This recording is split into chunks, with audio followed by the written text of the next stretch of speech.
given us a lot to think about. Do we have any questions?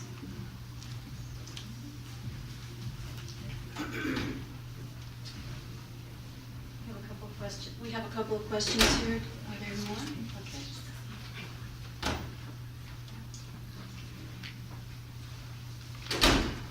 Okay. I heard that once you start using a ventilator, that you can't stop.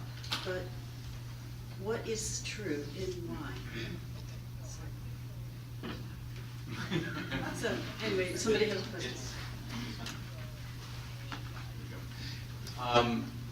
That's not true. That's not true. If someone goes on a ventilator, and a lot of people have to realize, and Corinne and I were talking about this before, and we agree. We agree. It's important to talk to your physician, okay, and to talk about what you would want at the end of life, okay? But you can't specifically put down, I want this, I don't want that, I want this, I don't want that, okay? I love lists, and I wish I could do that, but you can't do that. Because my wife knows that if I step out of the office and I got hit by a truck and my lungs collapsed, I'd want to have a tube put down so they could expand my lungs, okay? But if someone's had long-term cancer, been through all the treatments, and it doesn't make sense for them to do that, that's not the case. My point is, situations can change. So the situation where they may have been put on the ventilator, let's say after a heart surgery, where most people are, and it may be just for a couple of days, there may be complications after that. Systems may start to break down, and then it may not be a realistic thing to keep them on the ventilator. So it depends on the situation, and that's why it's important to talk to your doctor. But it depends on the situation at hand. But yes, you can turn off a ventilator. Thank you. What safeguards can be put in place to ensure dying people have access to excellent hospice services, even if they're more costly than physician-assisted death in New York State?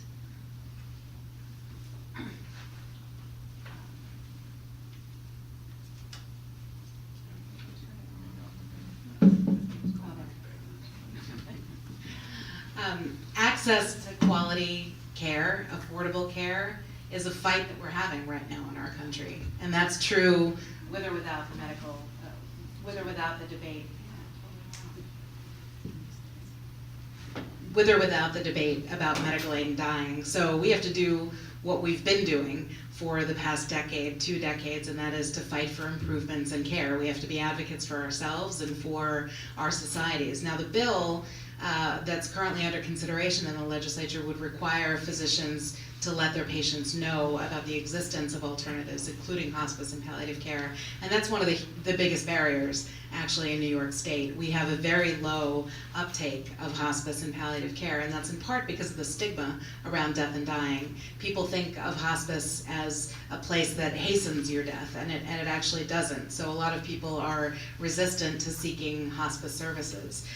This bill, we believe, is going to improve people's seeking out of hospice and palliative care. And in fact, the Los Angeles Times this past summer wrote an article about California's End-of-Life Option Act. And the headline was something like, the unexpected benefit of the End-of-Life Option Act. And it was all about how doctors in California have talked about how end-of-life care has improved for everyone and hospice care rates have gone up. I'm not sure about that statistic from Vermont, for example, about how hospice is not in a good state in Vermont, but in the states that have legalized medical aid and dying, they've received high marks for quality hospice and palliative care, and I think that that's going to happen in New York. We've got a lot of problems with hospice and palliative care, but it's not the quality of it here. We've got a great hospice here in this region, in Buffalo, in New York City. It's about getting people to talk about that option. I think that answers the question, doesn't it? I would also add, and maybe you have some pull in getting this in the bill. I think they should have a palliative care consult. I think so many people don't know about it, and once they know about it, or once they hear about it, I think they should have one. I know they have to be aware of it or offered it, but I would like to see there where they have to have a palliative care consult. Just like I wish they would have to have a psychiatric evaluation. Because, and just talking from my perspective on the doctor-patient relationship thing, what constitutes a doctor-patient relationship? Well, you might think what constitutes a doctor-patient relationship is different what the law thinks. And in fact, I had a lawyer call me and says, what constitutes a doctor-patient relationship? I said, when you see the patient, that's a doctor-patient relationship. So if you only see a person once or twice, it's different than if you've known them for 30 years. Actually, if I could add, over 92% of the people who seek aid in dying in Oregon are already receiving hospice services. The idea of adding a mandatory consult, we shouldn't be forcing people to receive information. I mean, we've seen this in other fields where patients have to sit through a presentation about an issue that we may not agree on as a society, and that's not something that I think anyone wants to see. People should be able to choose to hear information that they want to hear. I actually was really impressed by your story about the patient who was depressed, because doctors can recognize clinical depression. They do. All the time they're making decisions about whether someone has capacity to give informed consent. So I wouldn't add a mandatory consult, just in the same way that I would never want to see a mandatory consult for a woman seeking abortion, for example. I don't think it's good medical practice. Good public policy. Did you have anything you wanted to say? Well, I just wanted to let people know too that hospice services are covered by Medicare. I don't know if everybody realizes that, but it's, the residence that we have is not covered. That will be something extra, but you can obtain so many services if you are eligible for hospice. That's totally covered by Medicare. So you could have a nurse who visits probably every week, a social worker, home health aide in the home, Monday through Friday, that's called for. Myself, harpist, physical massage therapist. So many people don't realize that it's really important to that you don't have to worry about the cost if you are on Medicare, and it's so important to try to get on hospice earlier rather than waiting to your death's door like so many people do. It can really make a huge difference to the quality of the patient's life and the family life. Okay, our final question here is for Dr. O'Brien. Can you explain more how this, and this would be reference to assisted suicide or medical, whatever. Can you explain more how this is playing out in the European countries? And then followed by, what are your concerns with the proposed New York State bill, which you've talked about that a bit. But that first one is, can you talk more about what's been happening in the European countries? Sure. As you may or may not know, in Europe, the assisted suicide laws have been around much longer. And in the Netherlands, it's very interesting because people talk about the slippery slope, and it indeed is a slippery slope, from assisted suicide to voluntary euthanasia to involuntary euthanasia. A report came out in the Netherlands, and they found that 61% of people were euthanized against their wishes. It's gotten to the point where minors have the right to be euthanized, that babies are euthanized without their parents knowing it. Things that you wouldn't think are possible. And I agree with Corinne. I hope that never happens here. I hope that never happens here, okay? But there's a possibility that will, and history has shown that it has happened, because they started out in the Netherlands. They started out with the same list of information. Patient must experience unbearable pain, must be conscious, death request must be voluntary, death cannot inflict unnecessary suffering on others, etc. And it has morphed into a beast. And this is not just speculation. And people say, well, it'll never happen here. Well, in Oregon, they almost passed a law last year. It was passed through the Senate, but not their House of Representatives, where the governor unilaterally stated that someone who said that they didn't want assisted feeding, like a feeding tube, that was extended to, you couldn't feed them, not even with a spoon. So, fortunately, it didn't pass. But you're starting to think, when laws are made, people start thinking, well, what about this? And what about that? And why not this? And why not that? And then it becomes, it's not intractable pain, it's any reason. There's minors that commit euthanasia in Europe, etc. So the spectrum is occurring in Europe. And if you look at what's happened in Canada. And from a doctor's perspective, they said that first they said, okay, assisted suicide, and then they said, well, if you're a doctor and you don't want to participate, fine, we'll have someone else. But then they said, if you can't find someone else, you have to prescribe the medication or you lose your license.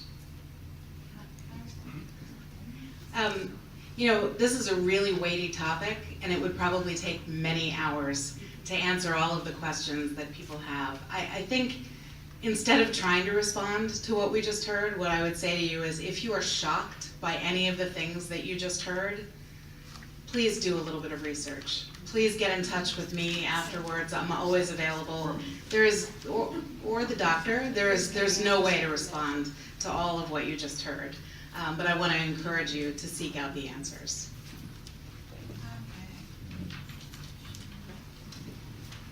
Okay, I said that when we were done. Did you write down the question? Could you write down the question?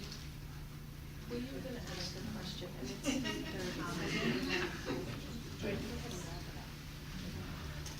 Okay, this will be the last question.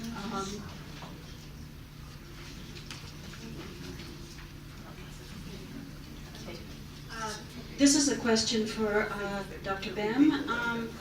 Did you or your wife practice a faith or religion? Did you discuss the possibility that you might not achieve eternal life?